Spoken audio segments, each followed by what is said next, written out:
Hello दोस्तों, नमस्कार। स्वागत है आपका आज की हिंदी की क्लास में। और आज हम लेकर आए हैं जो सभी एग्ज़ामों में पूछे जाते हैं, वो हम आज लेकर आए हैं रूढ़ शब्द, यौगिक शब्द और योग रूढ़ शब्द।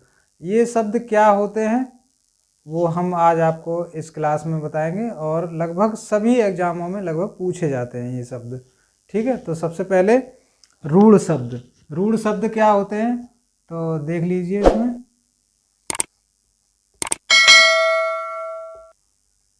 रूढ़ शब्द, ठीक है। रूढ़ शब्द ये क्या होते हैं, इसकी परिभाषा देख लीजिए सबसे पहले। परिभाषा, रूढ़ शब्द की परिभाषा, इसमें क्या होता है देखिए। वे शब्द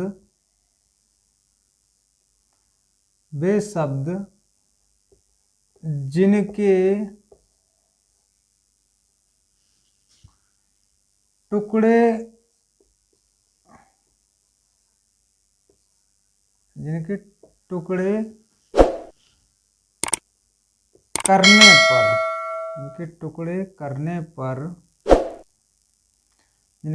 करने पर उनका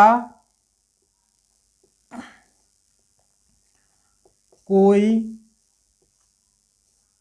अर्थ न निकले, उनका कोई अर्थ न ले, ठीक है, कोई अर्थ न निकले, उनको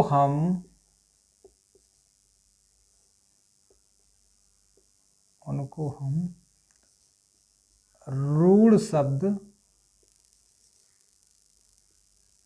कहते हैं। ठीक है, रूढ़ शब्द कहते हैं। जैसे एग्जाम्पल में देख लीजिए,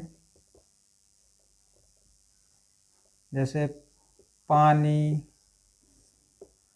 घर,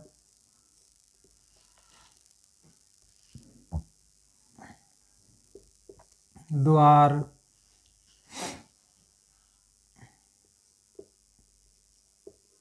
गली, ठीक है, ये देख लीजिए। अब इसमें जो शब्द दिए गए हैं ये रूढ़ शब्द दिए गए हैं, जिनके अगर टुकड़े किए जाएंगे तो इनका कोई अर्थ नहीं निकलेगा। अभी जैसे पानी के हमने टुकड़ा किया, देखिए इसमें पा अलग लिख दिया प्लस नी अलग लिख दिया। बताइए, पा का कोई अर्थ निकल रहा है? कुछ नहीं अर्थ निकल रहा है। नी का कुछ अर्थ निकल रहा है? कुछ नहीं निकल रहा है। तो दोनों को मिलाने के बाद ही एक शब्द बनेगा जिसका अर्थ निकलेगा। ठीक है, ये तो हो गया हमारा रूढ़ शब्द। अब देख लीजिए यौगिक शब्द क्या होते हैं। यौगिक शब्द देख लीजिए क्या होते हैं। यौगिक शब्द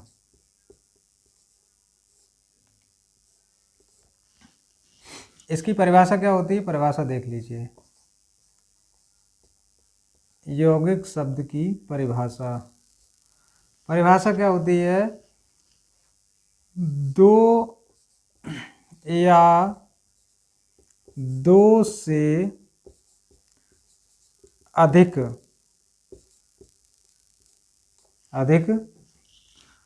सार्थक शब्दों के मेल से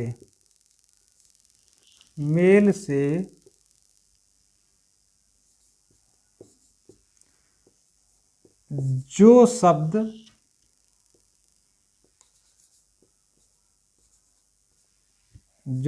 बनते हैं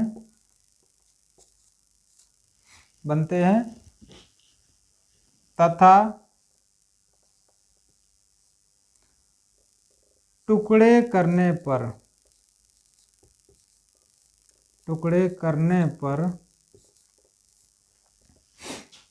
उनके अर्थ भी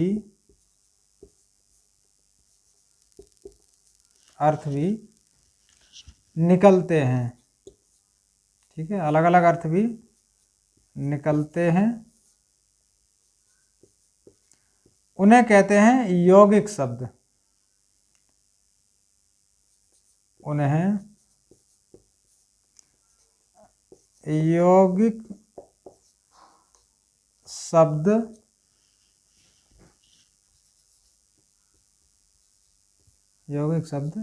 कहते हैं। ठीक है, यौगिक शब्द कहते हैं।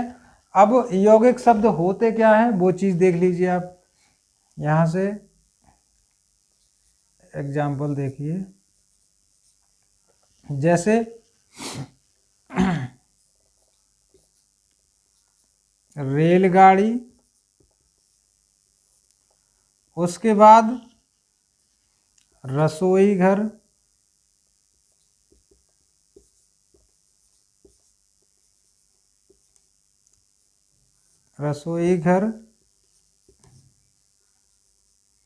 विद्यालय। ठीक है, ये हो गए हमारे यौगिक शब्द। अब हम इनके टुकड़े करेंगे तो हमें इनका अर्थ भी प्रॉपर समझ में आएगा और इनका अलग अलग अर्थ भी निकलेगा। और ये यौगिक शब्द सबसे पहले देख लीजिए, इसमें ये आगे लिख लीजिए इसके, ये यौगिक शब्द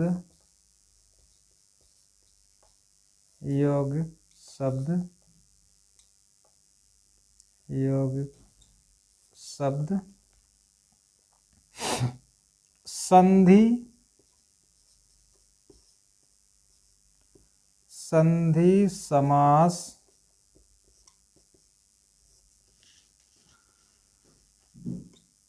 उपसर्ग व प्रत्यय से लिए जाते हैं। ठीक है, लिए जाते हैं, ये होते हैं। संधि से लिए जाते हैं, समास से लिए जाते हैं, उपसर्ग और प्रत्यय से लिए जाते हैं। ठीक है, तभी हमारे ये यौगिक शब्द बन पाते हैं। अब इसमें उदाहरण देख लीजिए इसका। जैसे हम टुकड़ा करेंगे, जैसे मान लीजिए ये रेलगाड़ी है। सबसे पहले रेलगाड़ी को हम लेते हैं, यहाँ पे देखिए ये लिखा है रेल प्लस गाड़ी। ठीक है, दोनों का हमने टुकड़ा कर दिया, रेल का भी अर्थ निकल रहा है और गाड़ी का भी अर्थ निकल रहा है बराबर। इसलिए अब इसको मिलाने से क्या हो गई हमारी रेलगाड़ी। तो ये हो गए हमारे यौगिक शब्द। क्या हो गए? यौगिक शब्द। ऐसे ही रसोई घर, तो रसोई, यहाँ में देख लीजिए इसमें रसोई प्लस घर, तो रसोई का भी अर्थ निकल रहा है और घर का भी अर्थ निकल रहा है, इसलिए बराबर रसोई घर। रसोई घर। ऐसे ही विद्यालय, विद्या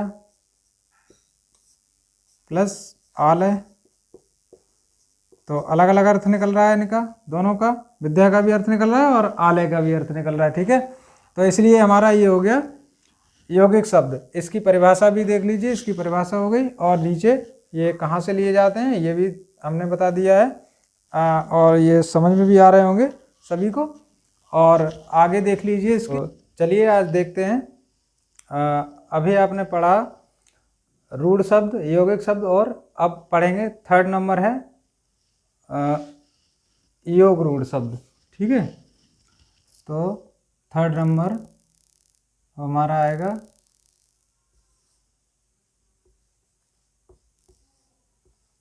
योग रूढ़ शब्द। ठीक है, ये भी सरल होते हैं, ज़्यादा कठिन नहीं होते हैं। इसकी परिभाषा देख लीजिए। परिभाषा क्या होती है योग रूढ़ शब्द की?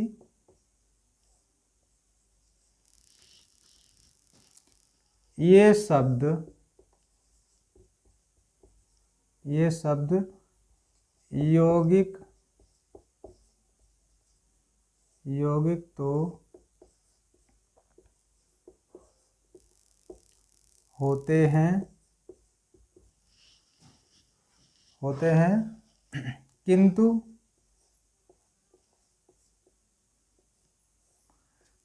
किसी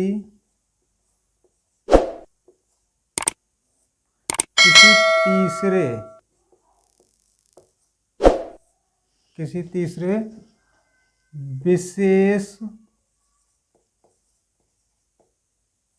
विशेष अर्थ को प्रकट करते हैं। ठीक है, करते हैं। योग रूढ़ शब्द क्या होते हैं? परिभाषा, ये शब्द यौगिक तो होते हैं किंतु किसी तीसरे विशेष अर्थ को प्रकट करते हैं और क्या कहलाते हैं? योग रूढ़ शब्द कहलाते हैं। ठीक है, योग रूढ़ शब्द कहलाते हैं।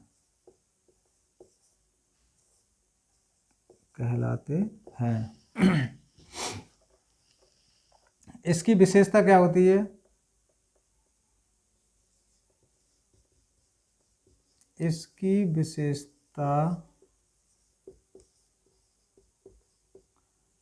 विशेषता यह है कि ये शब्द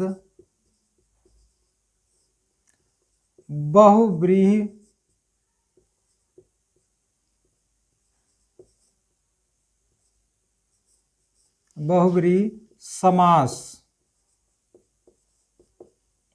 समास से लिए जाते हैं। ठीक है, बहुव्रीहि समास से लिए जाते हैं। देखिए, समास हमने पिछली क्लास में पढ़ाए थे और अगर नहीं किसी को समझ में आए या वो वीडियो अगर नहीं देखी है तो हम इसी योग रूढ़ क्लास की डिस्क्रिप्शन में इसका लिंक दे दिया जाएगा और आप उसमें लिंक पर क्लिक करके और उसको देख सकते हैं, पढ़ सकते हैं। ठीक है, समास का हमने बहुत ही सरल भाषा में बहुत ही अच्छे से और ट्रिक्स के साथ आपको समझाया है। तो ये देख लेना समास क्या होता है। तो ये बहुव्रीहि समास से लिए जाते हैं इसके उदाहरण। तो एग्जाम्पल में देख लीजिए इसमें क्या होता है। सबसे पहले नंबर 1 गजानन। ठीक है, गजानन। दशानन और लंबोदर। ये हमारे उदाहरण हो गए और ये किसी तीसरे के विशेष अर्थ को प्रकट कर रहे हैं। गजानन यानी कि गजानन अर्थात गणेश हो गए। ठीक है, ऐसे ही दशानन जैसे बहुव्रीहि समास में होता है। एग्जाम्पल 10 है आनन जिसके अर्थात रावण। तो ये रावण को तीसरे की तरफ इंगित कर रहे हैं। ठीक है, ये एग्जाम्पल। उसके बाद लंबोदर, लंबा है उधर जिसका अर्थात ये भी गणेश। ठीक है, तो इस तरीके से किसी तीसरे के विशेष अर्थ को प्रकट करते हैं, इसलिए ये हमारा योग रूढ़ शब्द होता है। ठीक है, और इसमें कई सारे आते हैं इत्यादि। अगर नहीं समझ में आया तो एक बार फिर से देख लेना, समझ में आ जाएगा। ठीक है, तो इसी के साथ हमारी ये क्लास समाप्त होती है। उम्मीद करते हैं ये क्लास आपको सही से समझ में आई होगी और इसी के साथ जय हिंद, वंदे मातरम, धन्यवाद।